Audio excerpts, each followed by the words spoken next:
You've a patient sat in front of you and they're challenging, mostly because they seem to lack the motivation that they need in order to make a change.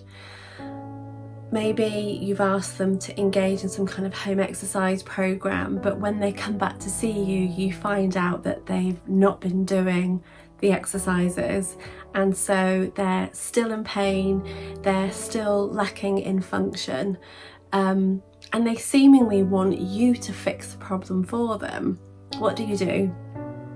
I think when I entered healthcare and I started to work with physiotherapists and osteopaths, I was really amazed to find out that psychology wasn't any formal part of their training. So people that had worked incredibly hard for 3 or 4 years, I was told on repeat, had maybe only done a module or a session on psychology, and for the most part most people hadn't done anything at all.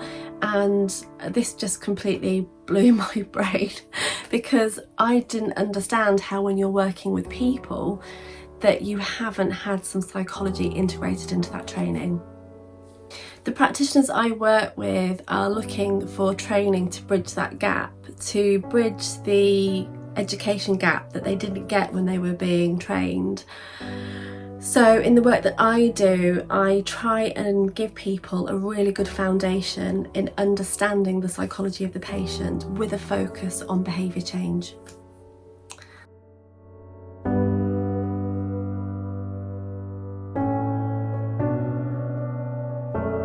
On this Foundations course, I give you a really solid framework to start using straight away in your practice. You can go away from session 1 and immediately start to make the changes in the consultations that you're having with your patients and your clients. We look at not only just kind of basic psychology around how people think and feel and why they do what they do, but I give you an understanding, a deeper understanding as to why someone might not engage with you, but why those others do actually engage. What's the difference in their psychology? We look at that during the course. We go really deeply into having a really solid why. Someone needs to know why they want to engage in the process, and we look at the psychology around that. Again, I've tried really hard to give you practical tools and strategies that you can use straight away.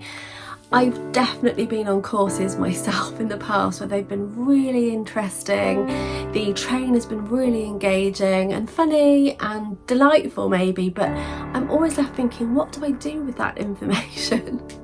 So I again have tried really hard in this course to give you those practical strategies.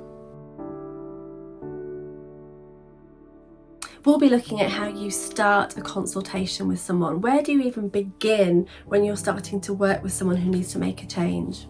We go into depth in terms of the underpinning psychology. We look at creating a really solid vision.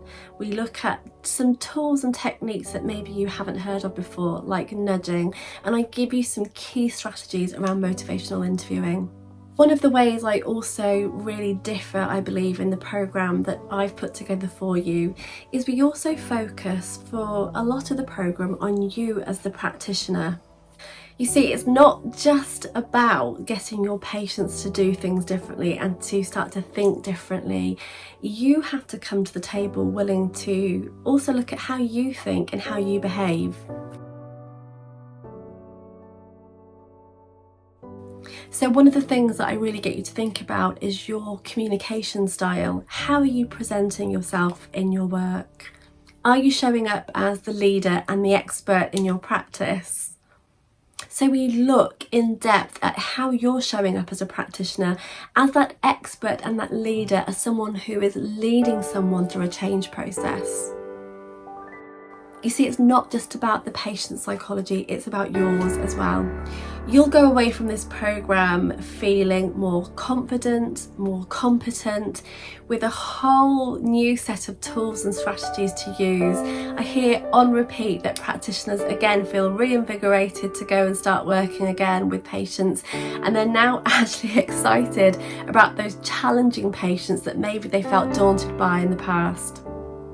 If you come into the programme, I can't wait to see you. I will do my absolute best to support you, and yeah, I can't wait to see you on the inside with the other practitioners. Let's do it.